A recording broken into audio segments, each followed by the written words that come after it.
So for the partnership does not have any separate legal personality. This means that partnership, even if you register a business name over it, it's not a person on its own. It cannot trade in its own name or sign its own contracts or own its own assets.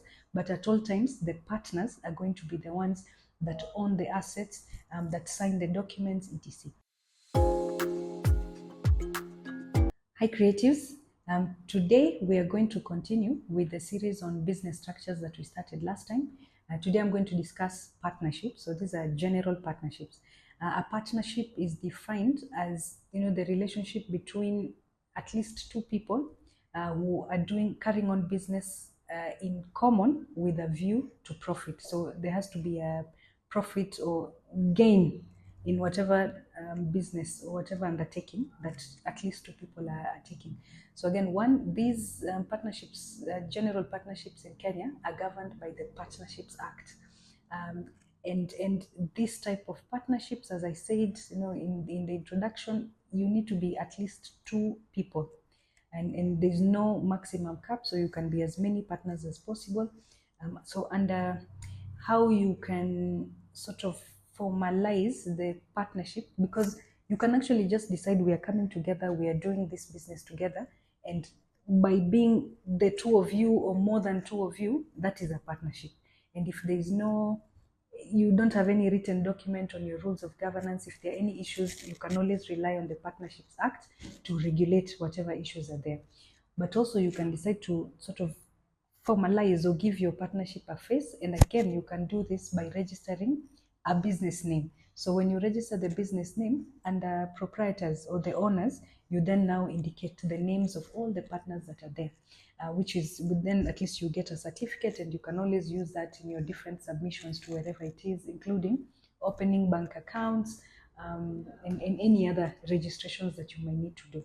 So for the partnership does not have any separate legal personality. This means that partnership, even if you register a business name over it, it's not a person on its own. It cannot trade in its own name or sign its own contracts or own its own assets.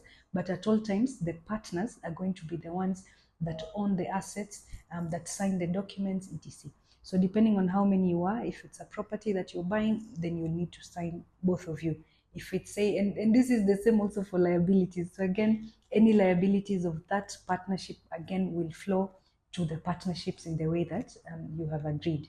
So another one is that for partnerships, the partners are liable for the business, and also you're liable for your other partners' liabilities. So as long as the business or whatever action that has given rise to that liability, whatever it is that has happened, even if it's one partner that has caused it, if it was within the nature of that partnership, then all the other partners might be liable for it. Which means if this one here is sued and successfully sued and people get a judgment, that judgment, it can be attached on all the other partners. So that's something that people, I mean, if you're doing that, you need to bear in mind.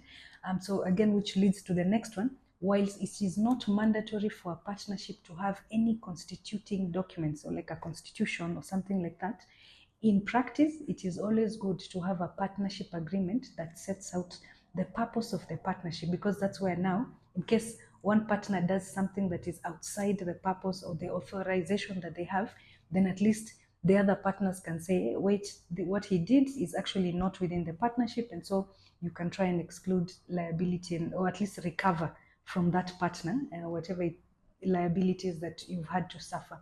So again, that partnership agreement is very important to have, which is essentially your rules of engagement, right? And this, I think there's another explainer that I did on the founders agreement. I mean, similar things. So similar elements, like how much is each partner's capital contribution, how do you distribute profits, how do you make decisions, what sort of do you vote, are there things that need every partner's vote, even dispute resolution, you can include a dispute resolution mechanism in there. And remember, and for these type of partnerships, by the way, if one partner exits, the law provides that that partnership is dissolved, right? So again, in the partnership agreement, you can also have some provisions to now cater for the transitional consequences of a partner exiting, you also provide for it within the agreement. Another key feature of a partnership is that there is no separation between ownership and management. The partners own that partnership, and they're also the ones who most likely are actively involved in the management of the business. Again, in terms of taxation for these partnerships, the taxes, that is income tax, is taxed on the partners themselves. So the partnership itself, again, as I said, it does not have a personality of its own. So the taxation is done at the individual partners level. So which means you'll have had your revenues, you have lost your expenses, um, profits. If there's any profit, the profits have been distributed to the partners, and then the partners account or do their own income tax returns and pay taxes on however much that they received. Again, but things like VAT, those would be, you would still have to incur those. If you charge them, then the partnership, or at least one of these partners, would need to ensure that you have a system for remitting the VAT that you have charged on clients. If you have employees in the partnership, again, you must ensure that you've, and again, these are those things that you can now include in the partnership agreement, because there needs to be a mechanism for payment of payee to the government, and then, because if you don't, then the liability will come and it will attach on all the partners, so you'll be personally liable for that. I think that's all for this one. If you have any questions, you can send me an email or you can put a comment. Next, in the next one, we're going to discuss limited liability partnerships.